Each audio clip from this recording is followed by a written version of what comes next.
అందరికీ నమస్తే. నేను మీ రమ్య. శివాని సూసైడ్ నోట్ అందరి మనసును కూడా కలిచివేస్తోంది.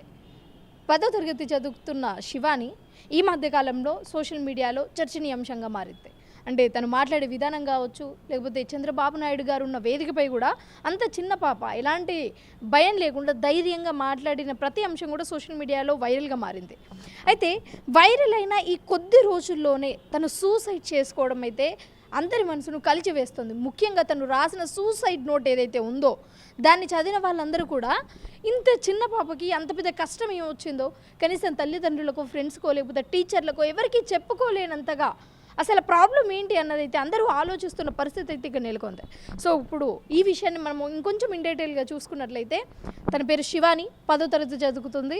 సో రీసెంట్గానే జరిగిన ఒక కార్యక్రమంలో చంద్రబాబు నాయుడు గారు ఉన్న ఆ సమావేశంలో ధైర్యంగా తను చాలా అనర్గళంగా మాట్లాడిన ఆ సందర్భాలు కూడా ఉన్నాయి. సో తనకు ఆ ఫేమ్ వల్ల వచ్చిన తర్వాత స్టూడెంట్స్ ఎవరైనా, అంటే చాలా సందర్భాలలో మనం చూస్తూ ఉంటాము, స్టూడెంట్స్కి లేకపోతే స్టూడెంట్స్కి మధ్య టార్గెటింగ్ చేసే ఒక విధానం అయితే స్కూళ్ళల్లో, కాలేజెస్లో మనం రెగ్యులర్గా చూస్తూనే ఉంటాము. అంటే ఒకేసారి తను అంత హైప్కి వచ్చిన తర్వాత ఎవరైనా స్టూడెంట్స్ టార్గెట్ చేసి ఎక్కువగా మాట్లాడడం కానీ, టార్చర్ చేయడం కానీ జరిగి ఉంటుందా, లేకపోతే 5 సంవత్సరాల క్రితం వాళ్ళ తల్లిదండ్రులు విడిపోయారు. సో ఈ బాధ ఏమైనా తనని కలిసివేసిందా అన్నది మాత్రం ఇప్పుడు ఇక్కడ చర్చనీయాంశంగా మారుతుంది. అంటే పిల్లల మైండ్ సెట్ ఏదైతే 10th క్లాస్, ఇంటర్ వరకు చదువుతూ ఉంటారో వాళ్ళ మైండ్ సెట్ అనేది ఎలా ఉంటుంది అంటే ఏ ఫీలింగ్ వచ్చినా సరే కొంచెం అగ్రెసివ్గా వస్తూ ఉంటుంది, ఇంటెన్సిటీ ఎక్కువ ఉంటుంది. సో ఇలాంటి సందర్భాలలో చిన్న సమస్యను కూడా పెద్ద సమస్యగా తను భావించి చనిపోయిన సందర్భాలు ఏమైనా ఉన్నాయన్నది కూడా మనం ఇక్కడ ఆలోచించాలి.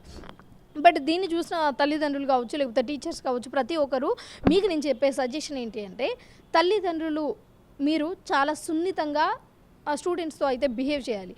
ఎందుకంటే వాళ్ళు ఏదైనా చెప్పాలి అని మీ దగ్గరికి వచ్చినప్పుడు మీరు నిరాకరించినా, లేకపోతే నేను వేరే పని మీద ఉన్నాను అని చెప్పినా కానీ అలాంటి సందర్భాలలో పిల్లలు వాళ్ళ మనసుని మార్చుకునే అవకాశం ఉండొచ్చు. అంటే ఇంకా నేను చెప్తే మా అమ్మ నమ్ముతుందో లేదో, లేకపోతే మళ్ళీ తిరిగి కొడుతుందేమో అని ఇలాంటి సందర్భాలు కూడా ఉండొచ్చు.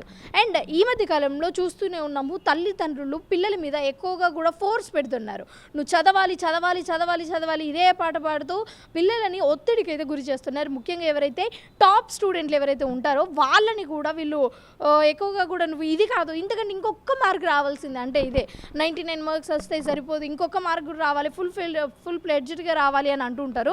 సో మీరు తల్లిదండ్రులు తప్పకుండా అసలు ఇది ఒక్కసారి మాత్రం గుర్తుంచుకోండి, మీ పిల్లలని ఒత్తిడికి గురి చేయకండి.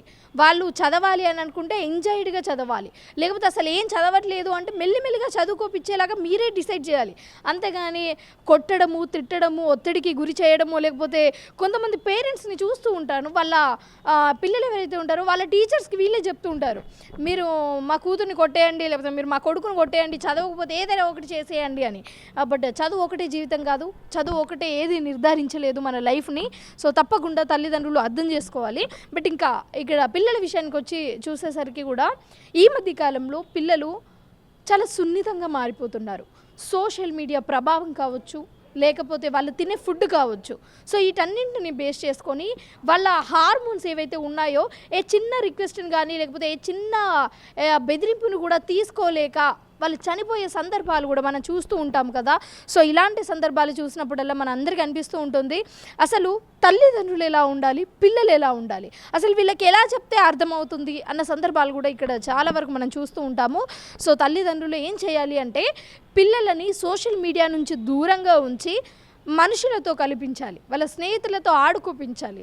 అలాగే రిలేటివ్స్ వస్తూ ఉంటారు, అలాగే ఊర్లలో ఇప్పటికీ మనం చూస్తూనే ఉంటాం, ఊర్లలో ఆ కల్చర్ బాగుంటుంది, ఫోన్లకి దూరంగా ఉంటారు, రిలేటివ్స్, ఫ్రెండ్స్ వాళ్ళందరూ పక్కనే ఉంటే వాళ్ళతో హ్యాపీగా ఉంటూ ఉంటారు.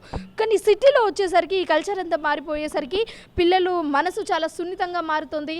అండ్ ఏ విషయాన్ని ఎవరికి చెప్పుకోకుండా ఉంటారు. అంటే ఈ ఏజ్లో వచ్చేసి చాలా రకాల సమస్యలు రావచ్చు. ఆ సమస్యలలో కొన్నిట్లలో అంటే మనం ఇప్పటి వరకు చాలా కేసెస్లలో ఈ పిల్లలు ఎవరైతే ఆత్మహత్య చేసుకున్నారో అలాంటి సందర్భాలలో మనం చూసుకున్నట్లయితే వాళ్ళని వాళ్ళ ఫ్రెండ్స్ అంటే ఏదైనా హాస్టల్లో చదివితే ఆ హాస్టల్ వాళ్ళు, కాలేజ్ వాళ్ళు, లేకపోతే బయట ఎవరైనా తెలిసిన వాళ్ళు వాళ్ళకి మాయ మాటలు చెప్పి మంచిగా మాట్లాడించుకొని ఏమైనా ప్రైవేట్ ఫొటోస్ ఏమైనా ఉంటే అంటే కొన్ని సందర్భాలలో ఇది జరుగుతూ ఉంటుంది. ఆ ఫొటోస్ వాళ్ళకి పంపించుకొని దాని తర్వాత వాళ్ళు ఈమెని బ్లాక్మెయిల్ చేస్తూ ఉంటారు. నువ్వు డబ్బు ఇవ్వాలనో లేకపోతే ఇంకేదో ఏదో రకరకాలుగా టార్చర్ చేస్తూ ఉంటారు. మేబీ అలాంటి సందర్భాలు కూడా వచ్చి ఉండొచ్చు. ఎందుకంటే నేను రిగ్రెట్ అవుతున్నాను, నేనేం చేయలేకపోతున్నాను, నాకు ఇలా బ్రతకడం నచ్చట్లేదు అని తను చెప్పిన మాటలు ఏవైతే ఉందో దానికి మరి అసలు ఎలాంటి సమస్య తనకు వచ్చింది అన్నది మాత్రం ఇక్కడ అర్థం కాని పరిస్థితి. సో అన్ని కోణాలలో మనం దర్యాప్తు చేయాలి. అసలు ఇది నిజంగా ఆత్మహత్యనా కాదా అన్నది కూడా పోలీసులు అయితే దర్యాప్తు చేపడుతున్నారు. ఇప్పుడు కేసు కూడా నమోదు చేశారు, పోస్ట్ మార్టంకి అయితే పంపించారు. సో ఆ పోస్ట్ మార్టంలో అసలైన రిజల్ట్స్ అయితే రాబోతున్నాయి. కానీ ఇంకొక కోణంలో కూడా మనం ఆలోచించవచ్చు. తల్లిదండ్రులు ఎవరైనా సరే పిల్లల ముందు మీరు గొడవలు పడొద్దు. అలాగే మీరు విడిపోతే ఆ తల్లికి కావచ్చు లేకపోతే ఆ కుటుంబానికి కావచ్చు ఒక మగదిక్కు లేకపోతే బయట సమాజం అంతా కూడా వాళ్ళని ఎలా ట్రీట్ చేస్తుంది అన్నది సపరేట్గా చెప్పాల్సిన అవసరం లేదు, మనందరికీ తెలుసు. సో ఇలాంటి సందర్భాలు కూడా ఎవరన్నా వచ్చి మీ నాన్న లేడు, మీ మమ్మీ ఇది అని ఏమన్నా మాట్లాడిన సందర్భాలలో కూడా తను ఒత్తిడికి గురయ్యి ఇంకా నేను జీవించలేను, ఇలాంటి బ్రతుకు నాకెందుకు అని చెప్పి చేసుకోవచ్చు అనే పరిస్థితి కూడా నెలకొంది. అండ్ ముఖ్యంగా తను సూసైడ్ నోట్లో రాసిన మాట ఏదైతే ఉందో అదేంటి అంటే ఇప్పటికైనా తల్లిదండ్రులు మీరు కలవండి అని అంది. అంటే వాళ్ళిద్దరు కలవడానికి తను ఎంత మనోవేదనకు గురై ఉంది. ఒక చిన్న పిల్లగా ఉన్నప్పుడు లేకపోతే ఒక స్టేజ్లో ఉన్నప్పుడు తల్లిదండ్రుల ఇద్దరు సపోర్టు కూడా ఒక పిల్లకి కావాలి. ఎవరైనా సరే తల్లిదండ్రులు కలిసి ఉంటేనే ఆ కుటుంబం హ్యాపీగా ఉంటుంది. ఆ కుటుంబం హ్యాపీగా ఉంటేనే ఇలాంటి సూసైడ్స్ ఇవన్నీ కూడా జరగకుండా ఉంటాయి. సో ఎట్టి పరిస్థితులలో శివాని చనిపోవడానికి గల కారణాలు ఎగ్జాక్ట్లీ మనకు తెలియదు కాబట్టి పిల్లలు కావచ్చు లేకపోతే స్టూడెంట్స్ కావచ్చు అన్ని కోణాలలో అంటే పిల్లలు కావచ్చు తల్లిదండ్రులు కావచ్చు అన్ని కోణాలలో ఎవరికి ఎలాంటి ఇబ్బంది లేకుండా మంచిగా నెమ్మదిగా మన వైపు మలుచుకునేలాగా ప్రయత్నం అయితే చేయండి. Thank you so much.